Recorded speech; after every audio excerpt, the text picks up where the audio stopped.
Oggi è la giornata mondiale per la libertà di informazione, maratona sui social organizzata dalla Federazione Nazionale della Stampa in ricordo dei colleghi morti e minacciati. Flavia Lorenzoni.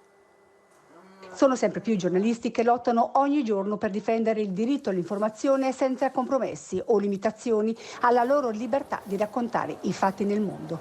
Giornalisti impegnati sui fronti di guerra o nelle inchieste sulla mafia.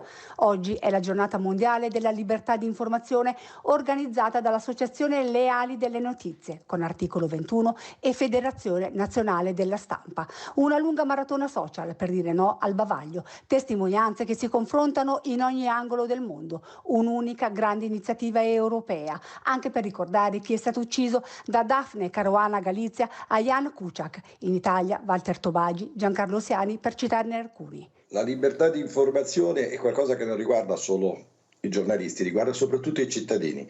Quando si colpisce un cronista si vuole impedire al cittadino di essere informato sulle oscurità, sul malaffare, e non è un caso che ancora oggi siano centinaia e centinaia di giornalisti in galera. Libertà di stampa, diritto inviolabile che in alcuni paesi va scomparendo, come in Ungheria, dove 3 settimane fa il presidente Orban, in piena emergenza coronavirus, ha avvocato a sé i pieni poteri. La democrazia in Ungheria è in pericolo, è l'allarme lanciato da Anthony Belanger, segretario della Federazione Internazionale dei Giornalisti. Serve tutelare chi è in prima linea, scrive Andrea Martella, sottosegretario all'editoria. Torniamo a parlare del